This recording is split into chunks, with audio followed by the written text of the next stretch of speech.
Canines are our passion. They are our addiction. They are our way of life, right down to the very core. And without them, we would be lost. The canines of this world really are something to behold. They assist us at work. They accompany us at home. And they perform for us in the field. No matter where we go, they are by our side. Canines really are a ride or die, and for that, we are grateful. This podcast will showcase working canines of various breeds and disciplines as we search for those canines and their handlers who are always striving to be the best at what they do. Those who are always grinding. Those who are always pushing the limits. Those who are always dogging. Join us on our adventures as it is sure to be a wild ride. I'm your host, Bryce Matthews. And I'm your co-host, Stephen Basham. And this is Semper Doggin.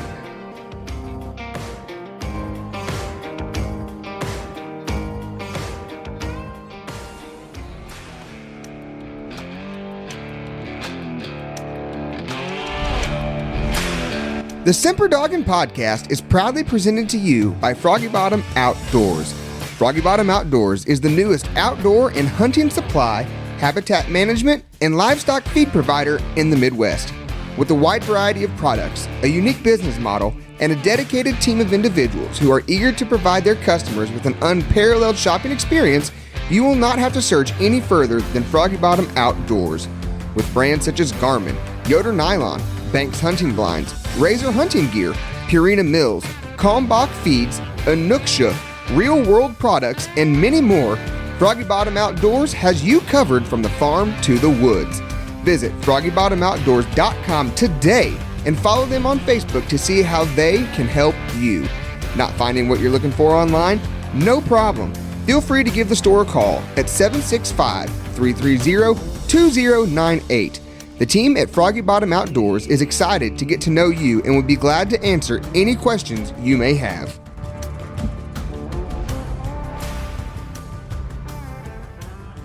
Welcome, guys, to another episode of the Semper Doggin podcast. I am your host, Bryce Matthews, and we are joined by the ever-ugly Stephen Basham. How are you, brother?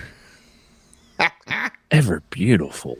You know, this should be a video version so that appreciate the beauty of what, you know, the silver and gray just brings. Oh, yeah. Yeah, you're rocking it all right. Guys, tonight we are going to sit down, and this episode is going to be for the new competition hunter. It is going to be for the old competition hunter. It is going to be for anybody who is interested in an equipment upgrade or swap. This episode tonight, Basham and I are going to go through everything that we are using on a nightly basis, where you can get it, the pros and cons of each thing, kind of like a little product review, just kind of what we are using. So we just got back from Autumn Oaks, and while we were there, we were not able to sit down and record with anybody. It was the busiest week of my life. What about you, Basham? I did not have a free second. Man, if you read my post on Facebook, I didn't know that Basham's handyman service was going to be employed at Autumn Oaks, because, man, I got up there and from day one, everything was going wrong with everybody's camper and had electrical issues. And Jeffrey's camper kept popping the 30 amp breakers, which it's a 50 amp trailer anyways, but most trailers are 50 amp, but his was really like every few minutes was popping a breaker. So I ended up going to the store and getting enough material to make him his own outlet for his camper. And then everybody else, because it was hot, they were popping, and then his slide outs wouldn't work. So I had to troubleshoot and find out why his slide outs weren't working. And then Mark and Tiff's door wouldn't shut. So I was over there working on that. It turned into like a handyman service. Yeah, between working on campers, getting the wedding, dialed in where it needed to be. You and I trying to get things ready for the hunts, and then trying to help everybody get stuff ready for the And then show. the storm.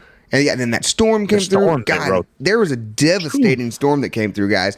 If you didn't see any of my pictures, they were probably just on Snapchat, but there was a storm that come through, and it literally looked like a mini tornado came through Richmond, Indiana. There were tents just absolutely wadded up, like your pop-up tents. They were wadded up. They were thrown on top of campers and on top of trailers. There was stuff flipped upside down. It was just, it came through and wreaked havoc. So, dogs running loose. Yeah, Basham and I, we caught a dog running loose through the grounds there that had broke loose from its tie out during the storm and heading towards the road. So, guys, we just did not get a chance to sit down and record. But what we did get a chance to do was kind of walk through the grounds, just chat with people, spend time, fellowship, have some camaraderie. We looked at some of the new gear that's out, looked at some of the old stuff that we've been using for a long time, the tried and true. And we kind of thought it'd just be a nice time to sit down here and talk about what we're using on a nightly basis. So that's what we're going to do tonight, Basham. Is there anything else that you want to cover tonight? No, we can just kind of start off because I know you've kind of changed it up on me a little bit. There for the longest time, you had the vest that you had special ordered and special made, and I've noticed. Actually, I was going to hit you up on that. I noticed here lately you've deviated from the vest, and now you've went to the little belt. Yeah. Which actually, I think you noticed that.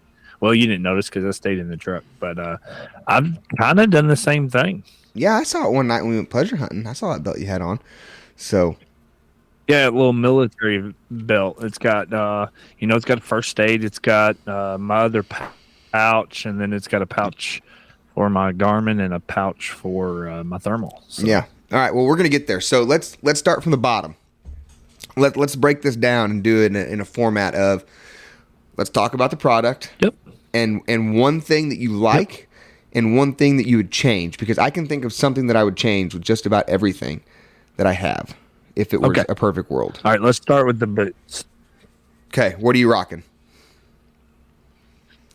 Right now, and I of them, and actually I wanted to get the names of them, but on the inside of it, it's worn off, so I can't really tell you. I know they're lacrosse. But I don't know exactly which lacrosse they are.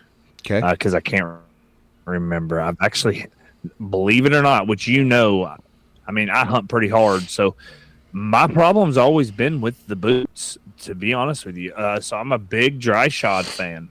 I love the dry shods just because I like the bulkiness of them. A lot of people don't like them because they're heavy. Kind of the same with the Quattros, but the dry shods I like because, man, they've got some grip on the bottom. If you've ever looked at the tread on the bottom of the dry shod, I mean, it's like 4-wheel drive. Mm-hmm. So it gives you a good grip. Problem really doesn't really stem much with the boot. Like a lot of people have problems with the boot splitting and stuff like that. Mine's more with the chaps.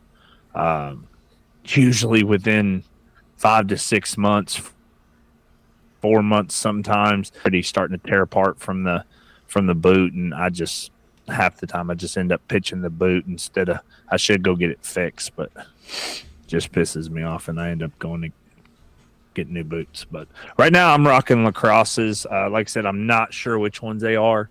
They're the lightweight ones, so they don't have insulation on the inside of them. And then obviously I know you're the same way.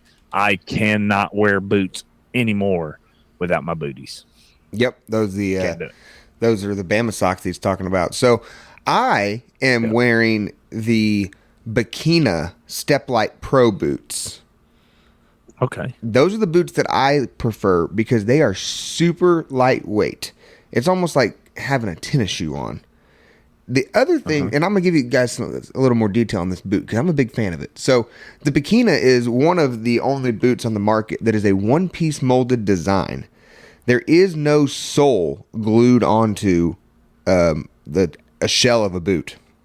it's all molded at the same time. So when Basham talked earlier, a lot of guys have issues with soles and boots splitting. It doesn't happen with the Bikina because there's nothing on the bottom to come off with. There's nothing that's mated together. So the Bikina boot, like he talked about the tread on his Lacrosses, these are the same way. They have absolute meat hooks on the bottom of them. They are very, very sturdy. They have good deep traction in them. You can really get some traction going up a muddy bank. So big fan of the Bikina boot, and I'm rocking the Yoder Nylon Bushmaster chap.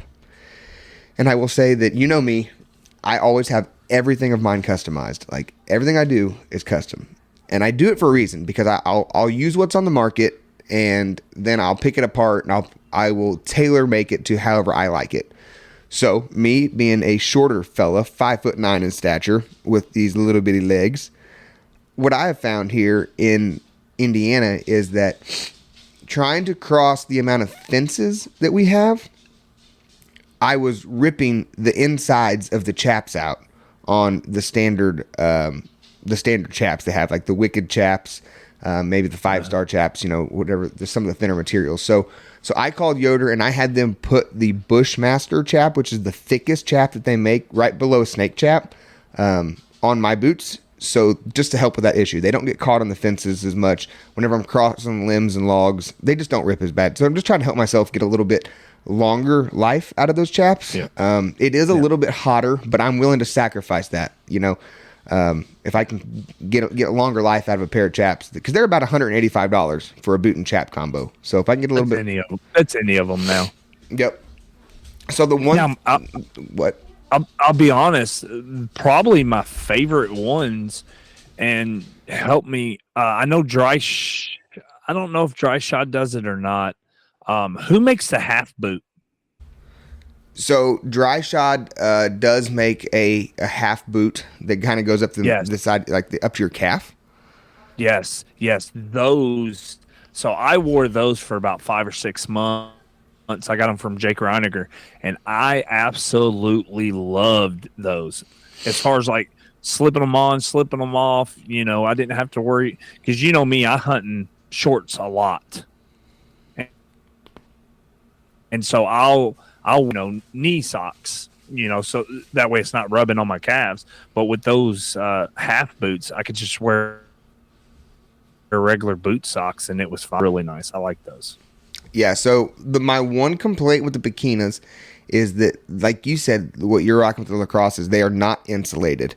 So in the winter time, God, my feet freeze. And that is with wearing a Bama sock on the inside of it, guys. If you haven't looked into the Bama socks, check those out. If you guys have like feet that sweat real bad, like myself, those Bama socks are great. They're moisture wicking socks. So what they do is they draw the moisture away from your actual sock, and when you get done hunting, it's like voodoo magic. You'll pull your foot out of this boot, and that Bama sock will be absolutely soaked in your regular cotton sock or whatever, your wool sock, whatever you want to wear, is dry. So it keeps your feet dry. And then in the wintertime, the best part of them. In the wintertime, it does offer a little bit of warmth there too. What's the best part of the Bama socks? Part is what for you? What is the first thing to go in a boot? The sole, the insole. Mine's the heel.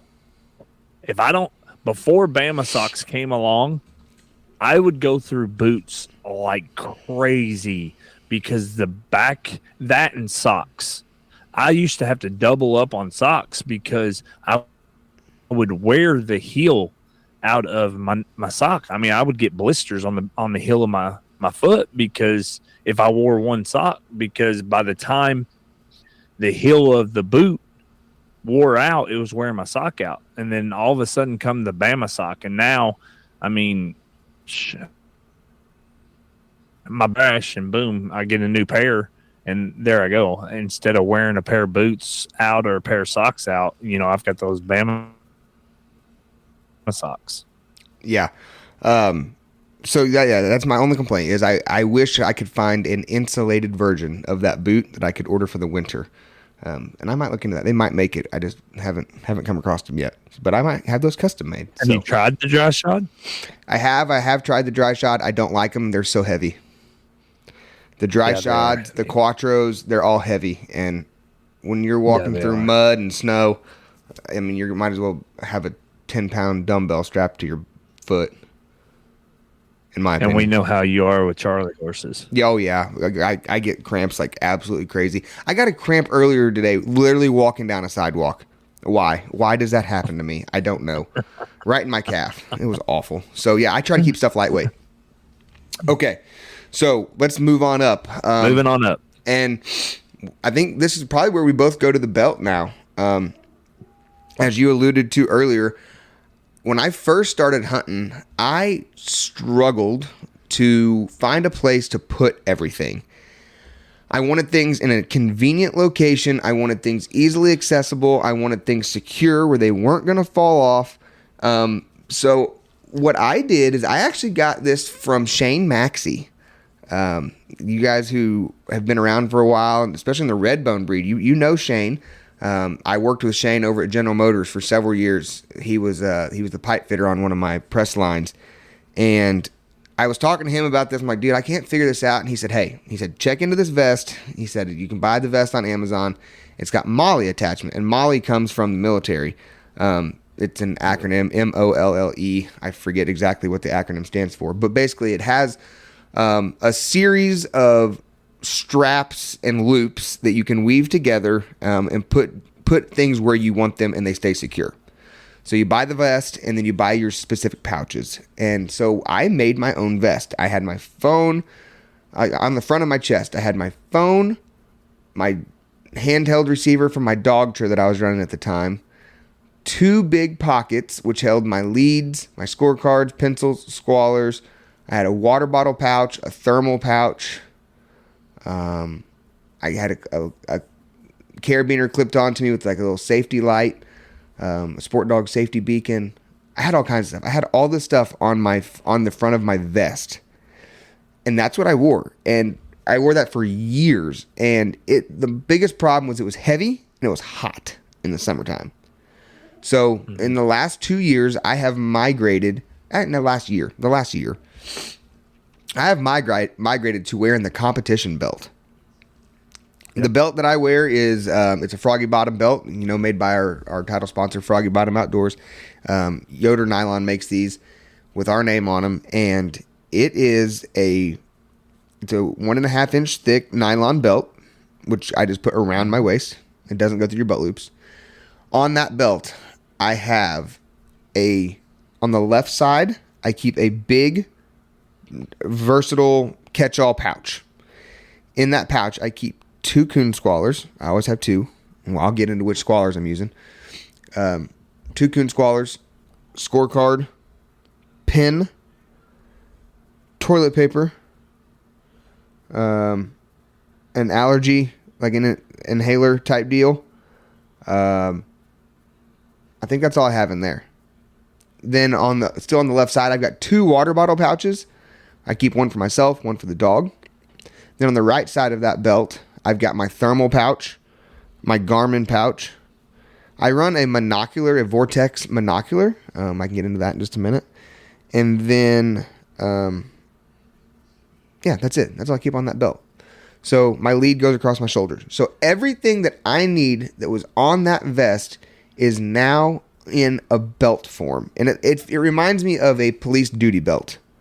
I like it because it is not hot in the summertime. It lets my upper half of my body breathe. Everything stays where it needs to. I run that belt very tight. Everything stays on the left. It needs to be on the left. What's on the right is on the right. I can bend over with no issues with that vest. It was very hard to bend over and get under things. When I sit in my truck, everything's on the sides.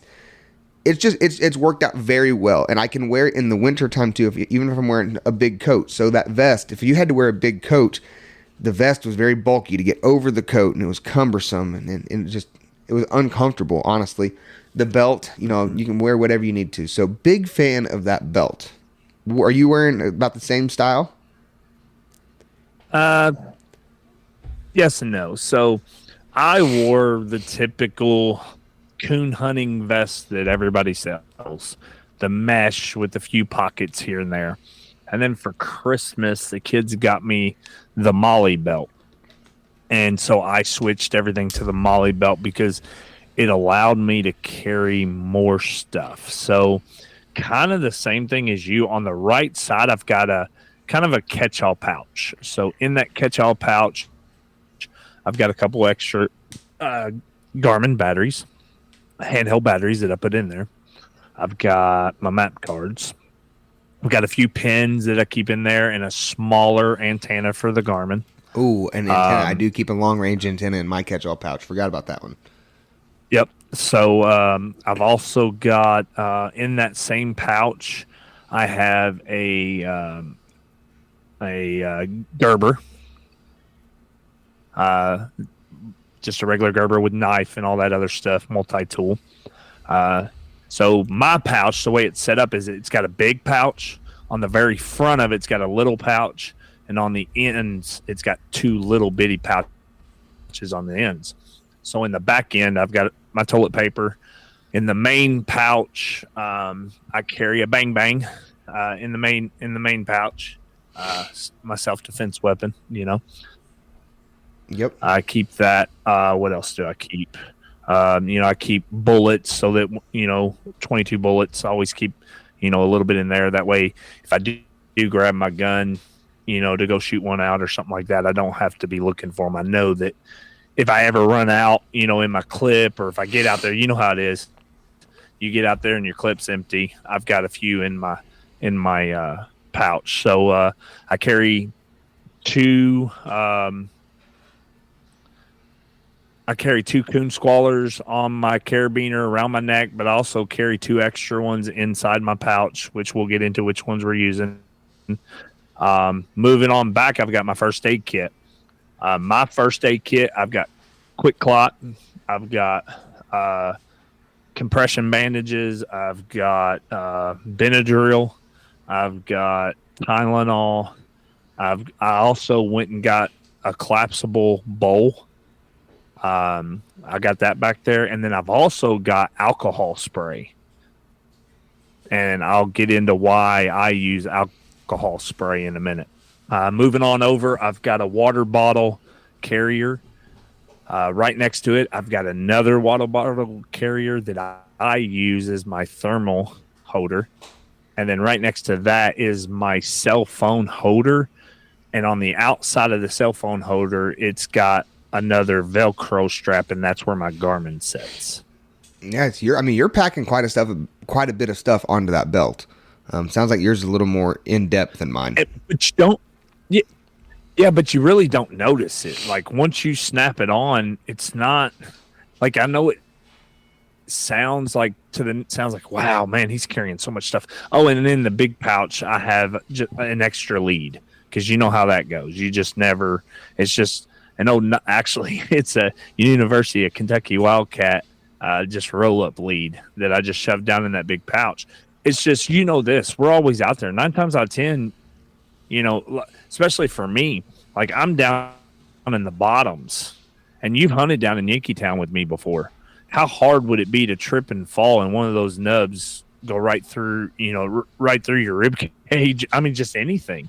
I mean, how bad it is down there in the bottoms. And so you're out there at 3:00 in the morning all by yourself. And I try to have a little bit of everything, from, like I said, my Gerber to my gun to, just anything that I might need. I've even got a roll of fishing line in there because you just never know. Yeah. So let's kind of dive into some of the specifics on the belt. So we are on the belt as far as the tracking system. We are both rocking the Garmin tracking systems. Yes. I have a Garmin 300i. What are you running? It depends on what I'm doing. So just me personally, I feel that the Garmin, that the Alpha 100s pick up better, have better luck with the Alpha 100, the O100, than I have the 200 or the 300. Now that's when I'm competition hunting. When I am training, I cannot stand an Alpha 100. It is horrible. And I've described this many a time. So I'll just get a quick synopsis on why that is. So on the 2 and 300, you've got a dog in there 600 yards and say he's running a road. And you're like, oh, I'm going to bump him off that road. On the 2 or 300, you go to bump him and you realize that you're controlling a different collar. So you need to scroll through the dogs to get the right collar so you can bump him. And so all you've got to do is scroll on the right-hand side and the maps don't move. On the 100, say I'm on dog A, but I need to be shocking dog B. Well, I've got to go and I've got to switch to dog B. Well, when I switch to dog B, it automatically takes the map back to where I'm at. So then I've got to scroll on the maps back over to make sure that he hasn't jumped off of the road. And it's just harder when you're running, which, you know, I run multiple dogs. So when I'm trying to run multiple dogs and train on multiple dogs, the 100 just doesn't cut it for me. However, the 100 for me picks up better. So that's what I use in the competition hunts. Gotcha. Okay, so we're both running Garmin tracking systems. I'm just going to go around my belt here. So start with the tracking systems with Garmin. Next behind that is the thermal. I am running the AGM Taipan 15384. We're running the same thing. I've got a 25 and love it. Absolutely love it. The Taipan 15 to me and you have been avid on all of these different thermals. The 25 I absolutely love. I think it's the best one out there. The 15 works just as good. It's not quite got the picture. I think the 25 is a hair better, but the convenience of the 15 really won me over. It's so easy, comes on quicker. It's just simpler. So that's what I carry. Yeah. So something that I would pick apart on the 15, I do love it, and I don't need the great picture quality. I just need to see a ball of heat. I don't care to count whiskers and all that good stuff. I just need to see heat.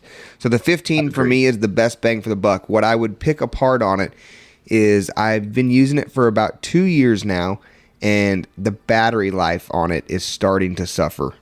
I used to get almost 3 weeks out of a charge, and now if I'm getting 3 or 4 nights, that's good. Yeah. So I'm having to charge it a lot more frequently, and I'll notice like the weather conditions play a big factor in it. If it gets real cold and I leave my belt out in my truck overnight, the next day it's zapped. So, 2 years into it, the battery is not holding up like I would wish that it would. Yep. And the sucky part about those is there's really no way to get a new battery for it. So. Right, because it is an enclosed unit. So, yes. Going back around the belt, I'm running a monocular, and I don't know of a lot of people. You're giving me a crazy look there. I don't know of a lot of people that run these. The reason for this, and maybe I'm giving away a speed, what do they call it? Speed secret in racing, something you don't tell a lot of people, but I'm here to help anybody any way that I can. So the reason I run this monocular is in PKC, Professional Kennel Club, you are allowed to use your phone to score a tree. You are allowed to take a picture up in a den, take a video, and score off of that. That is perfectly legal. So are you talking about a bore scope? Nope. This is a monocular. Okay, just like a binocular, like a set of binoculars. Mm-hmm. This is a single monocular. It's called the Vortex Solo, and I'm running the 8x36 power, made by Vortex. And the reason that I do this is even in a tree, and I had this conversation with Shane Patton before I went out and spent the money. They're about $170. I talked to Shane Patton, director of PKC, before I did this. And if you have a coon in a tree, and people are like, no, that's not a coon. That's not a coon. You're allowed to take your phone and zoom in and take a picture, right? You can do that. With this monocular, you can amplify and get a clearer picture on your phone. You basically take a picture through the monocular, and you can take a crystal clear picture at the top of a tree. And you can easily see that is a coon. The other thing that I like is, if I go out to the woods and the thermal is dead, because it's happened a couple times. You go out there and the thermal's dead, and you're like, man, I don't know. It's thick up in the leaves. I think it's a coon. It's not looking at me. I think it's a coon. I don't know. You whip that little monocular out. It literally fits in the palm of your hand. It doesn't weigh anything. You can look up in that tree and you can tell right away whether it's a coon. Very crystal clear. Vortex has lifetime warranty on all of their optics. So big fan of Vortex company.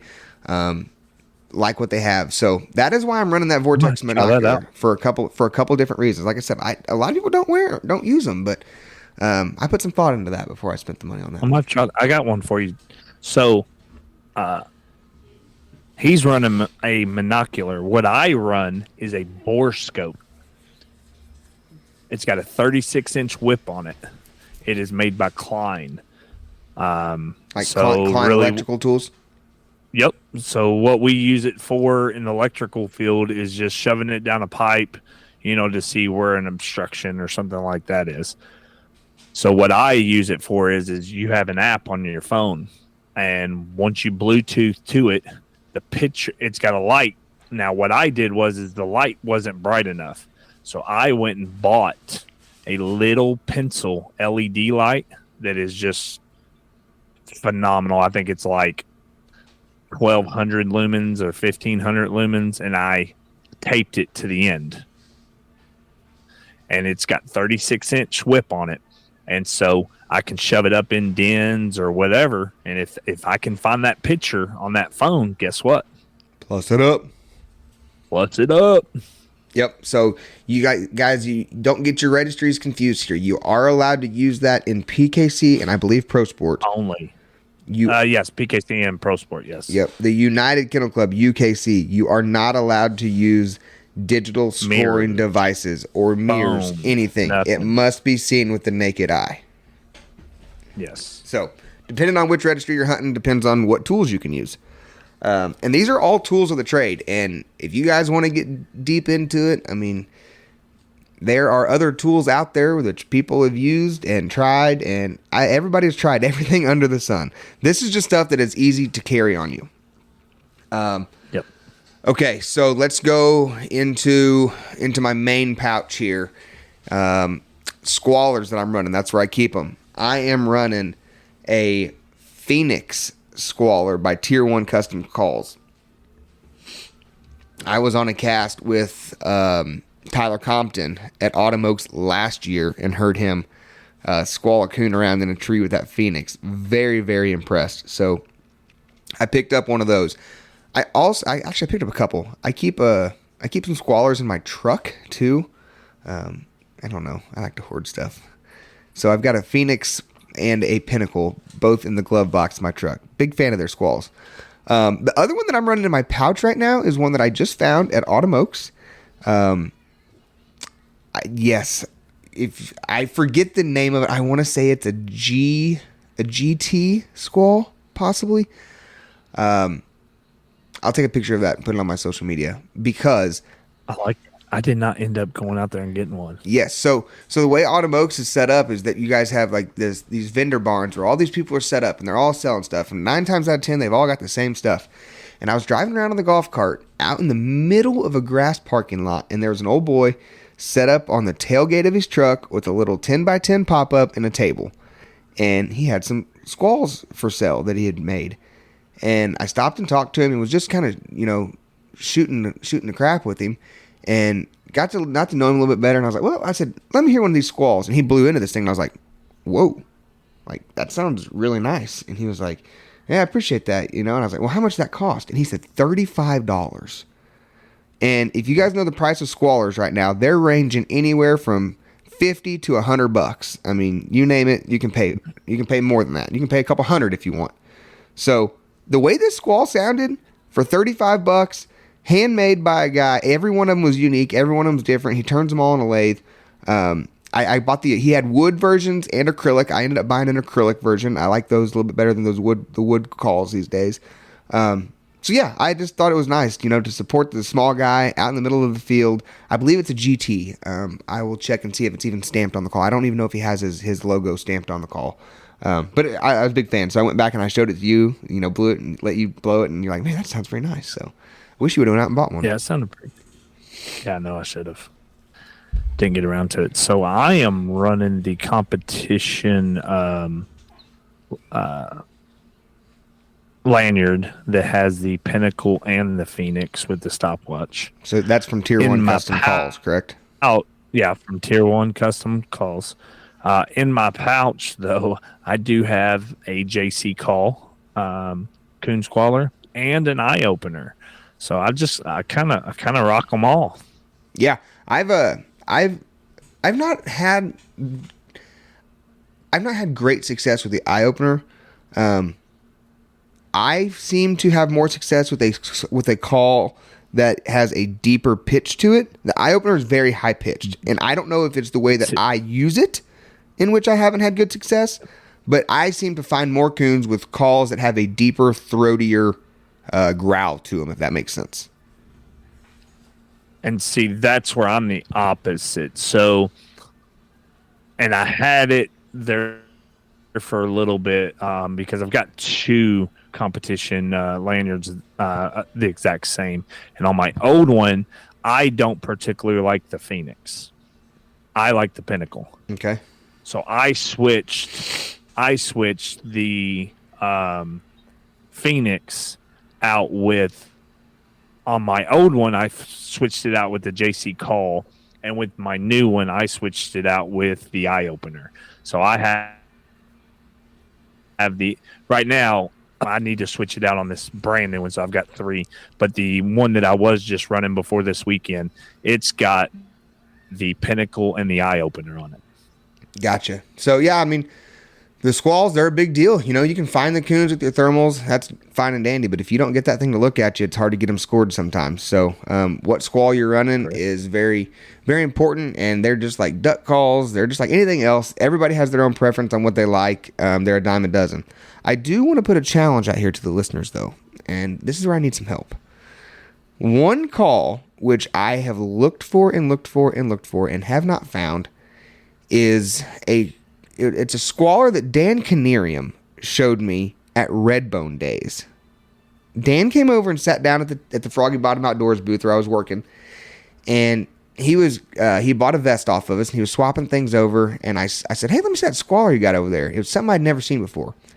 It was a black 3D printed plastic squaller, and it almost had it had a sphere at the end where you blow into. It was a sphere, and then on the body where you hold on to it, it was spiraled almost.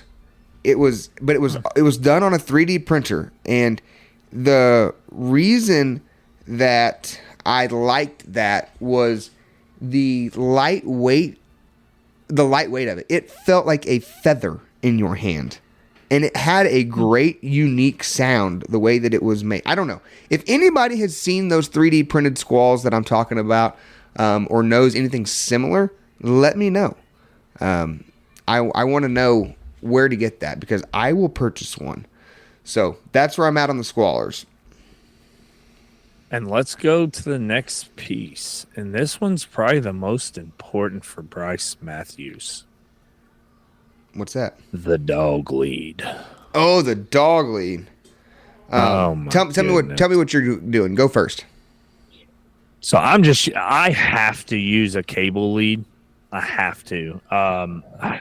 I prefer the little leather leads, the little round ones. That's what I prefer, but I have too many dogs that eat through them. So, I have switched to the all cable lead. The all cable leads, though, they hurt my hands. 100%. When a dog is pulling, they hurt my hands. Don't like them. That's why you smack them upside the head with the dang freaking snap so they just stop pulling. No. Don't like them. Not a fan. Yeah. That's what I use. Well, the ones I use are the ones with the It's a cable with the little the plastic, the silicone stuff around it. That's what I use. Yeah, until that plastic, and guys, we can get into a 3-hour debate on dog leads. I agree. That plastic rubs on a tree, gets caught on a fence, whatever, and then it rips, and then it's just a mess. We all know. Let's hear about it. You want to hear about my prized possession? Here we go, guys. Good Lord. Guys, let me tell you a little story. Once upon a time when I first started coon hunting. Okay, I won't go that dramatic. I do have... No, you might as well, because, I mean, anybody that knows, if we need to get Nikki on here. The amount of times this man has left his lead, had to have it mailed back to him. That only happened once. Had to drive an hour back to the woods to find his lead. Like, it's never ending with this guy. We were up at Autumn Oaks, and this guy was going rampant. We were supposed to leave the clubhouse Thursday night at 7:30. This guy is running around like a chicken with his head cut off. I can't find my lead. Asking everybody from Andy, you guys had my lead whenever we took wedding pictures. Where's my dog lead? And he was about to have a conniption because he could not find his prized possession. Yeah, so this lead that I have and that we're talking about, this is a very special lead to me.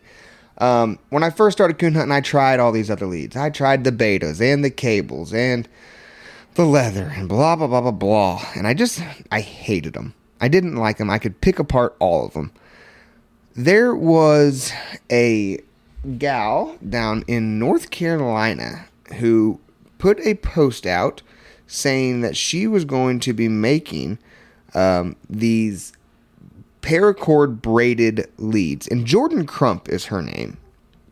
Jordan made these leads very thick, very sturdy.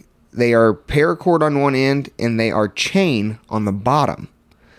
So I reached out to her and had her make me one. It was a very reasonable price. She shipped it to me. And the moment that I felt that lead in my hand, I knew that was it. That was the end of it for me. It was a match made in heaven. It fit my palms. I was able to caress the paracord.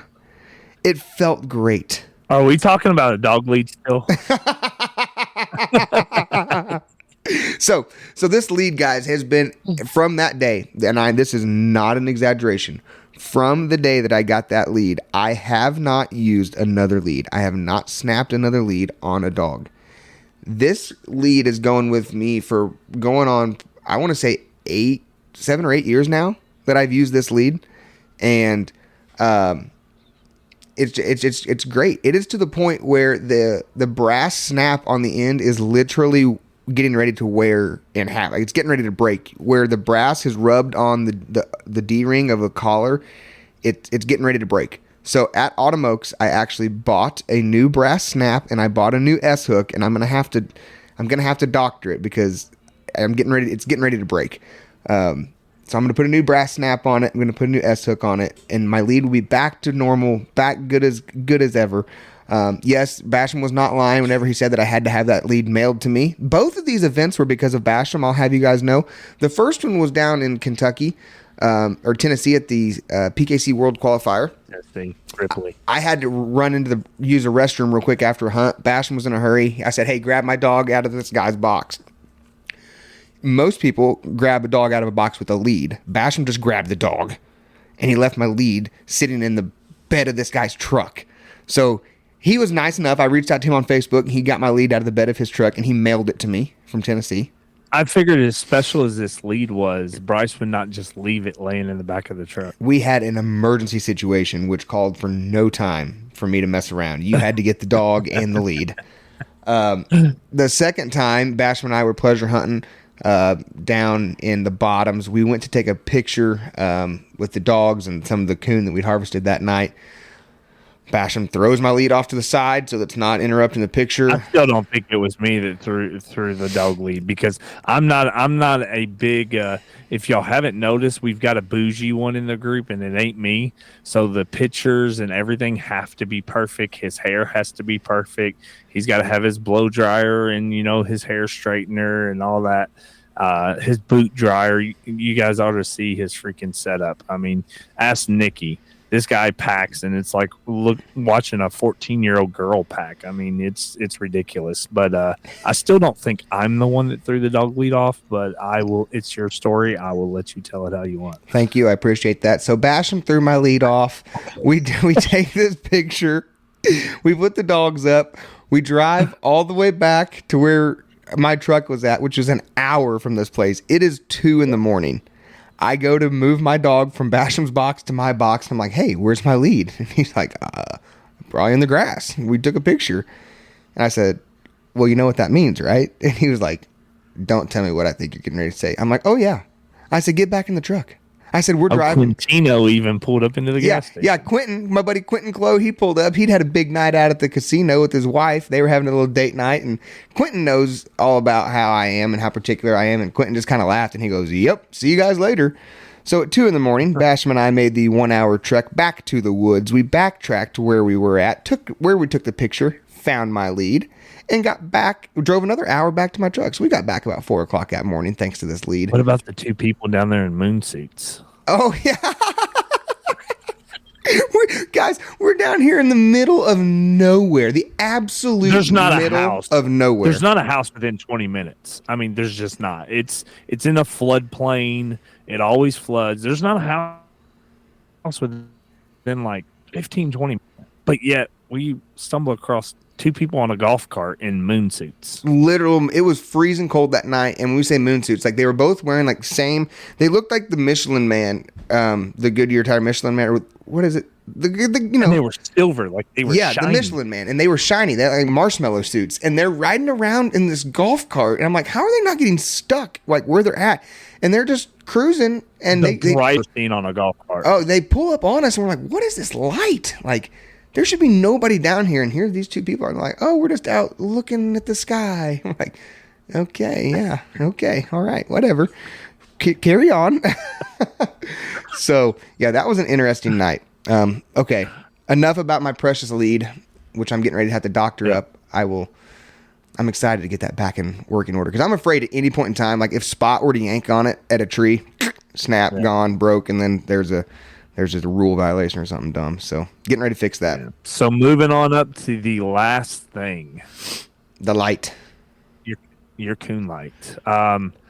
This is where me and you differ. I do not have a favorite. I can't find one. I just can't. I've been through them all. My favorite light of all time, and I believe it was either Bright Eyes or Superior that made it, was the All American that Ashley Guthrie was selling. That was a Superior light. Yeah, it has held up the long. My problem is holding up. They just don't. I go 8, 9, 10 months, and they don't hold up. Like if I'm not charging it on a double cast, by the time I get to that second round, it's already starting to go dim, and I have not found a light yet that I like. Okay, so I have, and this is where I said I customize everything. This is another instance. So I was in the same boat. I went through all these lights. I didn't like the way they felt, didn't like the weight, didn't like the switch setup. I can pick apart something in a heartbeat. Had the Bright Eyes, had the Superior, had a Hellcat. I had an All American. Hated the All American, which is funny. You and I are different. You love it. I hate it. See, I love it. So had them all. Had the old belt light. That was the first light that I ever hunted with. Was an old belt light. But, I mean, obviously. But where I've landed, my favorite belt light, to be honest with you, was the Sunburst Eagle 2+2. One that looked like you were a suicide bomber with little bitty batteries all the way around your waist. Yeah. So where I landed was on Sunspot, and I got a hold of a Sunspot light. tried one out, mainly because the switch is on the head and not on the back of the battery pack. In the wintertime, I like to wear a hoodie a lot, and I was tired of having to reach in my hoodie, turn my light on, turn it off, blah, blah, blah. Very picky. Yes, I know I'm bougie. I understand that. So found the sunspot light. I liked the color of the main beam. My biggest issue with the All-American is that it is a very bright white LED. I cannot see with that bright white. To me, in my eyes, it reflects off the leaves. Can't see. I need a yellow natural main beam. And to me, the sunspot light has the most natural main beam on the market. So, went through one of those, used it for a long time, and still, even though I liked the light and it was my favorite light, I picked it apart. What I have done now is I have customized a light. I got a hold of Michael Roseman, owner of Sunspot, and I said, hey, Michael, I like your product. I like everything about it, but a couple things I want to switch. Can you do it? He said, absolutely. So I am running a custom light from Sunspot. It only has 4 clicks, which is my biggest gripe with all the other clicks. They have like 10. My light, 1 click forward is a high walk. The next click forward, high beam. 1 click back is high red. Next click back is high amber. That's it. That's all I've got on that light. 4 clicks, 4 settings with a laser. I don't need that low light stuff. I'm not a fan of it. If I need to dim a light a little bit, I'll put my hand over it. Like, I don't need 2 clicks of red, 2 clicks of amber, 2 clicks of walk, 3 clicks of spot. I don't need all that. It's just more times that the button has to turn, it wears out. The rheostat wears out. It's just, I don't need it. I'm a simple man when it comes to that. So that is what I'm running, a custom sunspot light. That is one of the only lights on the market that has a lifetime warranty on it. Anything that goes wrong with it, you pay the $10 shipping to get it down to Arkansas. They fix it, and they pay the shipping back to you. So for $10, lifetime warranty, I'll take it. Now, I'll tell you one that I'm going to be honest with you. I'm probably going to try it. And that is the K-Light, and I'm going to tell you why. Oh, I've seen a bunch of posts about that yesterday. No. Has nothing to do with the brightness. Has nothing to do with the brightness. You know what I like? The battery pack tells you where the battery level is. It does. I'm a fan of that. Yep. How many times have you been out with your light, and you're like, all of a sudden, just boom. You're like, crap. What the heck happened? I didn't even know my light was going dim.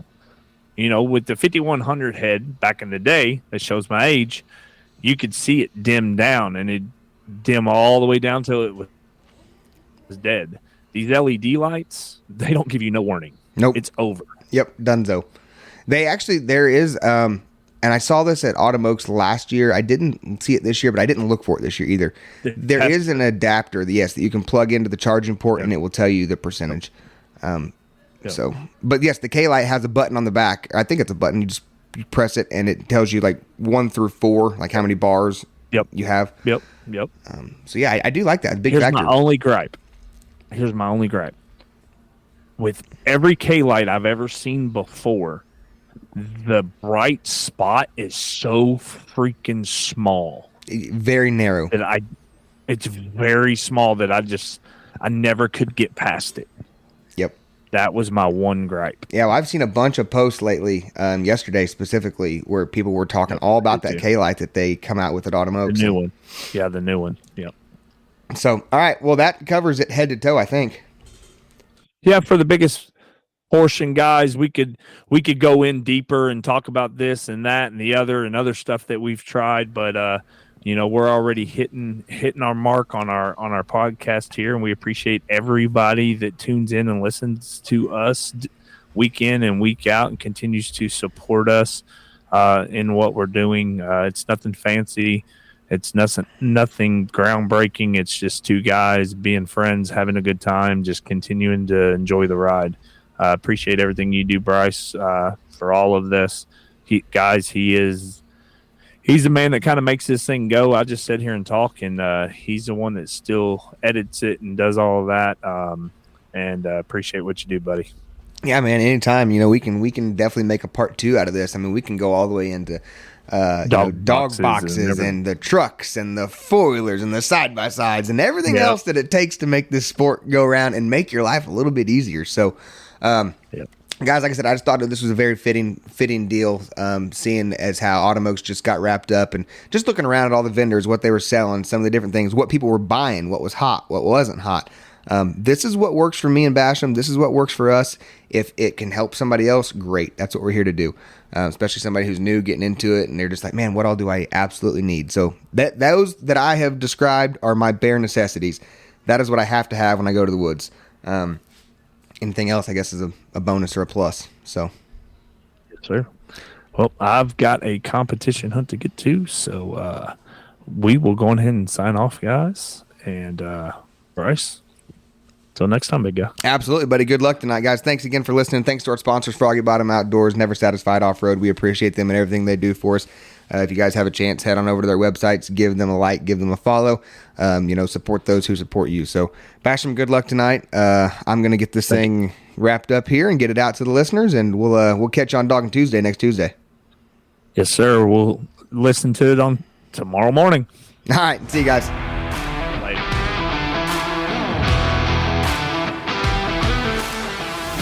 We all know that canines can take us to some wild places, and some of those are only accessible by an off-road vehicle.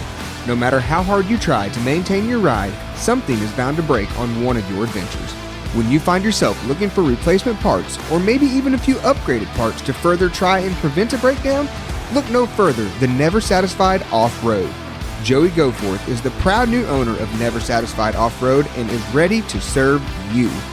Performance accessories such as lift kits, portals, tires, and more can all be found at Never Satisfied Off-Road. Located in Covington, Tennessee, the team at Never Satisfied Off-Road is ready to ship parts and accessories for your ride anywhere in the country. As their new website is currently being built, be sure to follow them on Facebook at Never Satisfied Off-Road 23 to keep up to date on the hottest items and sales. Give them a call at 731-693-9921 to place your order and get your ride ready to follow your canine wherever they may take you. Are you ready for the best part though? Mention that you heard this ad on the Semper Doggin podcast and you will receive a Semper Doggin approved listener discount.